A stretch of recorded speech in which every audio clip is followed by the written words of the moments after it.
Imagine a single letter, just a few sentences, that could change the fate of millions. This is the story of the Balfour Declaration, a brief statement from the British government during World War I that would shape the Middle East for generations. It wasn't a law or treaty, but its impact was enormous. Signed by British Foreign Secretary Arthur Balfour, the declaration promised support for a national home for the Jewish people in Palestine. For Jews worldwide, it was a beacon of hope and legitimacy for their aspirations. For the Arab majority living in Palestine, it was a source of shock and betrayal. The declaration set up two competing dreams for the same land. It energized the Zionist movement, giving it international backing for the first time. At the same time, it alarmed Palestinian Arabs who feared for their future and rights. This single document created expectations and tensions that would erupt into conflict. The Balfour Declaration is a story of promises, some fulfilled, others broken. Its legacy is still felt today, over a century later. To understand the modern Middle East, we must first understand this letter. The Balfour Declaration was issued on November 2nd, 1917, in the midst of World War I. Arthur Balfour, Britain's Foreign Secretary, signed the letter, but it reflected the consensus of the British War Cabinet. The letter was addressed to Lord Rothschild, a leader of the British Jewish community and a key Zionist figure. Rothschild represented the bridge between the British government and the global Zionist movement. Sending the letter to him was a symbolic gesture of official support. The declaration was a calculated move, shaped by wartime strategy and political ambition. It was a public promise from a world power to a movement seeking a homeland. The exchange between Balfour and Rothschild would have consequences far beyond what either man could imagine. This letter became a turning point in the history of the region. The Balfour Declaration's key passage was just 67 words.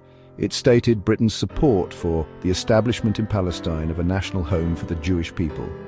The term national home was intentionally vague, enough to inspire hope, but not a clear promise of statehood. Britain pledged to use their best endeavours to make this happen, signalling active support. Crucially, the declaration also promised that nothing shall be done which may prejudice the civil and religious rights of existing non-Jewish communities in Palestine. This attempt at balance created a contradiction: how to support one group's aspirations without harming another's rights. The declaration also reassured Jews elsewhere that their rights in other countries would not be affected. In trying to please everyone, the document set up tensions that would prove impossible to resolve. The Balfour Declaration was both a promise and a paradox. Why did Britain make this promise? In 1917, the war was dragging on, and Britain sought every possible advantage.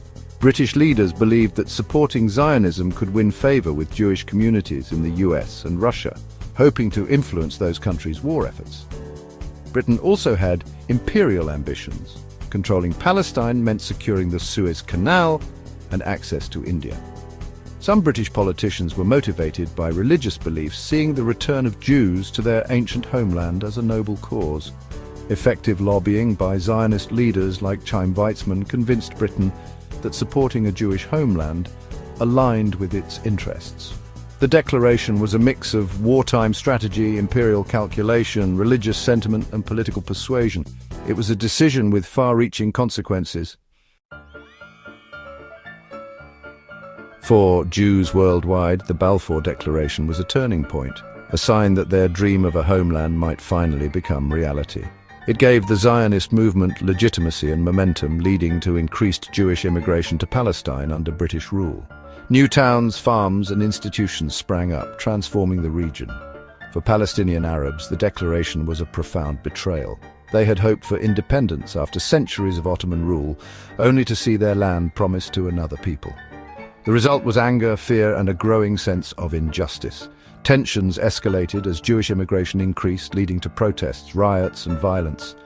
The British found themselves caught between two national movements, each claiming the same land.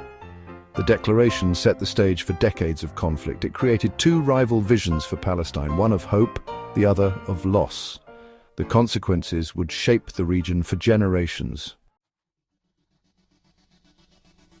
The Balfour Declaration quickly gained international support. France, Italy, and especially the United States endorsed it, giving the promise global weight. The League of Nations later included the declaration's wording in the British Mandate for Palestine, making it an international obligation.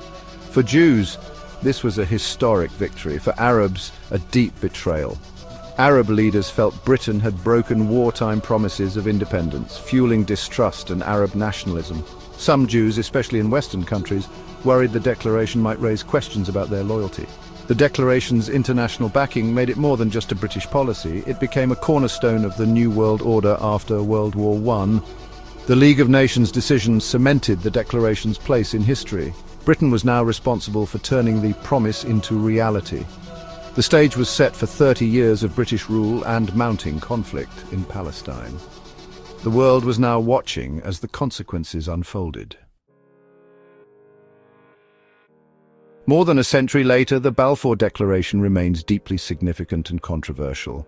For Israelis and many Jews, it's a symbol of justice and the first step towards statehood. For Palestinians, it marks the beginning of dispossession and struggle, a promise made by a colonial power at their expense. The Declaration's core contradiction, supporting one people's national aspirations without harming another's rights, remains unresolved. The Israeli-Palestinian conflict, with its disputes over land, refugees, and identity, can be traced back to this letter. The Balfour Declaration created two competing national narratives for the same land. Its legacy is a conflict that still shapes the Middle East today. Understanding this 67-word promise is key to understanding the region's ongoing struggles. The Balfour Declaration is not just history, it's a living issue with consequences that echo into our own time. It's a powerful reminder of how a single promise can change the world.